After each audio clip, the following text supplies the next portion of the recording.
চট্টগ্রামের আলোচিত 10 ট্রাক অস্ত্র চোরাচালান মামলায় দীর্ঘ 17 বছর কারাগারে ছিলেন সাবেক স্বরাষ্ট্র প্রতিমন্ত্রী লুৎফুজ্জামান বাবর। যাবজ্জীবন কারাদণ্ডের দায় থেকে খালাস পেয়ে আজ বৃহস্পতিবার মুক্তি পেয়েছেন তিনি। তার এই কারামুক্তি ঘিরে সাধারণ মানুষের কি প্রতিক্রিয়া, চলুন জেনে আসি।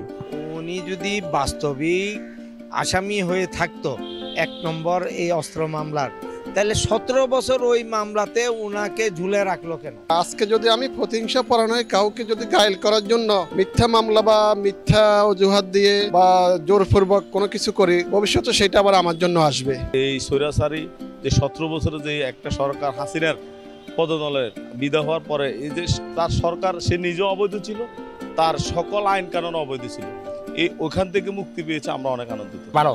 ভালো হয়েছে, আমরা অভিনন্দন জানাই। হ্যাঁ, চিনি, হ্যাঁ, তো খুব ভালো লোক আসলে আগে, এখন না খারাপ হয়েছে 17 বছর। আমলি হোক, বিএমপি হোক, জাতীয় পার্টি হোক, যে হোক, অন্যায় করলে অন্যায় শাস্তি আছে, কিন্তু অবৈধভাবে একজনের এভাবে অন্যায় শাস্তি দেওয়া এটা তো কেউ মানে নিতে পারে না। কিন্তু এতদিন তো কথা বলতে পারে নাই, এখন কোনো কারণে দেখ আল্লাহর অশেষ রহমতে দেশের লোকেদের কথা বলতে পারতেছে এবং ন্যায় বিচার পাইতেছে।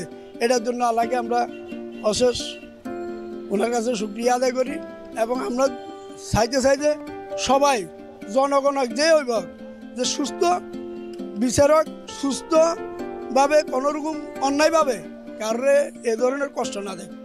বাবর সাহেব তো কোর্টের মাধ্যমে জামিন পেয়েছে, এখন তার আগে ওনারা জেল দিছে, ফাঁসি দিছে, বিভিন্ন ধরনের দিছে, ওইটাও কোর্টের মাধ্যমে রায় হয়েছে, জজের রায় দিছে, এখনো জজের রায় দিছে। এখন ভালো মন্দ যে যতটুকু এভিডেন্স দেখাইতে পারছে, ওই আগেও এভিডেন্স দেখাই জেল জুলুম হয়েছে অথবা ফাঁসির অর্ডার হয়েছে, এখন আবার এভিডেন্স দেখানোর কারণে ওনার মুক্তি হয়েছে। এখন বাস্তবে কি হয়েছে সেটা তো আমরা জানি না। আমরা জনগণ খুশি হয়েছি, একটা লোক 17 বছর পরে মুক্তি পাইছে, সেজন্য আমরা অনেক খুশি হয়েছি।